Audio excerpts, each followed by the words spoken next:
कभी किसी पक्षी को घोंसले की नींव बनाते देखा है? अथक परिश्रम करके तिनका तिनका बिटोर कर वो पक्षी अपना घोंसला बनाता है, अपनी संतान के लिए एक सुरक्षित घर बनाता है।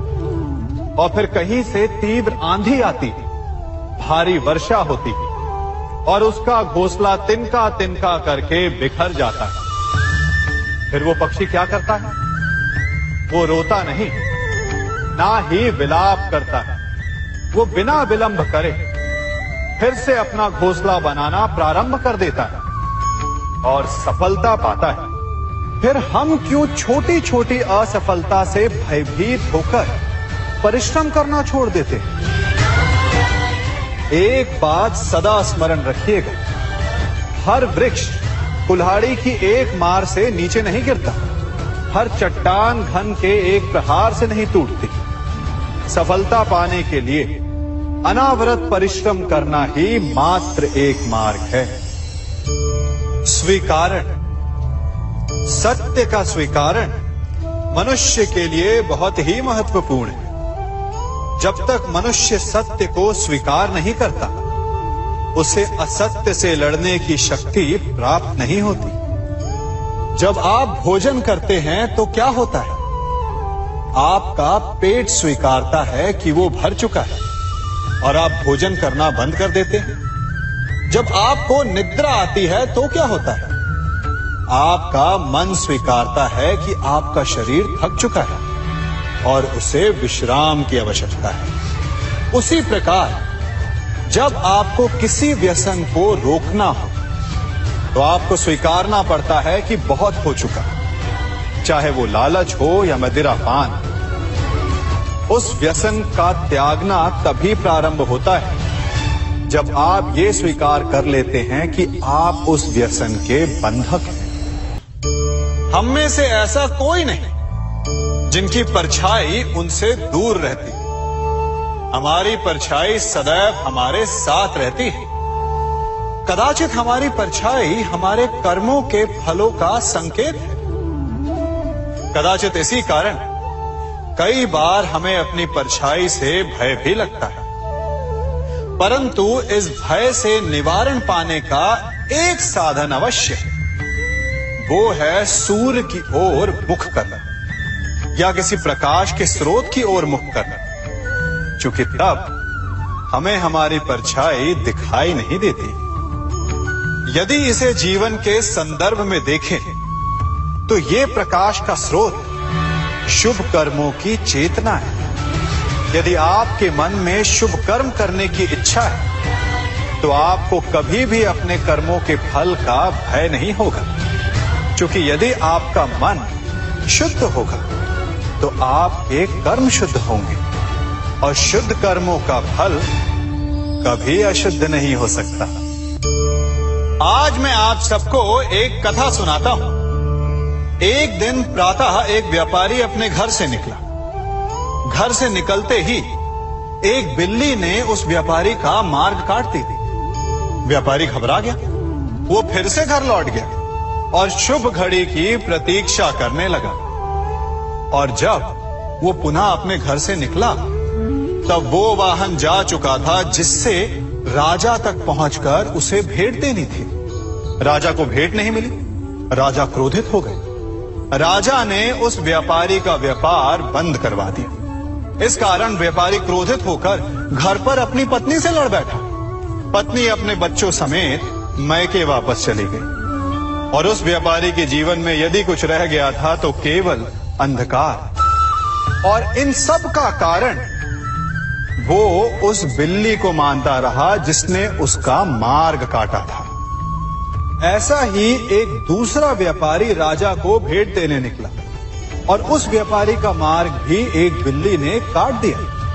वो व्यापारी तनिक घबराया, परंतु उसने आगे बढ़ना अधिक उचित समझा। राजा तक वो समय पर पहुंचा।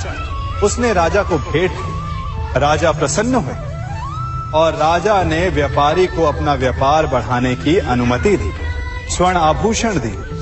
जब व्यापारी घर पर पहुंचा तो पत्नी को आभूषण और अपने बच्चों को देने के लिए वस्त्र थे उसके पास। हर ओर प्रसन्नता थी। समझ रहे हैं ना, दोनों के साथ एक ही प्रकार की घटना हुई, परंतु दोनों की प्रतिक्रिया भिन्न थी। ऐसा ही हमारा जीवन भी है। हमारे जीवन में प्रारब्ध का अपना स्थान है, परंतु उससे कई अधिक महत्वपूर्ण हमारी प्रतिक्रिया, हमारे सोच का प्रभाव है। क्योंकि यही हमारे जीवन को आकार देते हैं, इसलिए अपनी सोच को सकारात्मक रखिए। आपका जीवन सदैव आनंदमय रहेगा। आप इन दो पात्रों को देख रहे हैं। मेरे इस पात्र में जल है और ये पात्र मिष्ठान से भरा हुआ है। दोनों ही पात्र भरे हैं, परंतु देखिए, मिश्री को जल में मिला दिया, जल ने मिश्री को अपना लिया, मिश्री ने अपना अस्तित्व खो दिया, परंतु जल को अभिमान है कि उसका अस्तित्व अभी भी बना हुआ है। परंतु जो इस जल को चखेगा उसे अवश्य पता चल जाएगा कि ये जल अब वो जल नहीं रहा, ये अब शरबत बन गया। हमारा त्याग, हमारे बलिदान भी ऐसे ही होते हैं। जो इस बात को अनुभव करते हैं वो समझ सकते हैं कि कैसे हमने समय की धारा को बदल दिया। जो बलिदान देते हैं उनका अस्तित्व कभी नष्ट नहीं होता, अपितु उनका बलिदान संसार में कुछ ना कुछ परिवर्तन अवश्य लाता है। हम सभी कभी ना कभी, कहीं ना कहीं अपने जीवन में यात्रा अवश्य करते हैं। हमारी यात्रा में कभी पक्के रास्ते आते हैं तो कभी कच्चे रास्ते। पक्के रास्ते मनुष्य बनाता है और कच्चे रास्ते जानते हैं कैसे बनते हैं? चलते चलते बन जाते हैं। जब लोग एक स्थान से जाते हैं तो पैरों के दबाव से नीचे की घास कुचल जाती है। बार बार उस मार्ग से जाने से धीरे धीरे मार्ग स्वतः ही बन जाता है। और यही जीवन है, यही नियति है। जब आपके जीवन में आपको मार्ग ना मिले तो रुकिए नहीं, आगे बढ़ते रहिए और आपके पैरों के दबाव से मार्ग स्वतः ही बन जाएगा। हम सभी अपने जीवन में सफलता चाहते हैं, है ना? उसके लिए हम रात दिन परिश्रम करते हैं, कड़ी मेहनत करते हैं, परंतु फिर भी असफल हो जाते हैं। परंतु ऐसा क्यों होता है? कभी सोचा आप सबने? क्योंकि सफलता पाने का मंत्र बड़ा कठिन नहीं, बड़ा सरल है।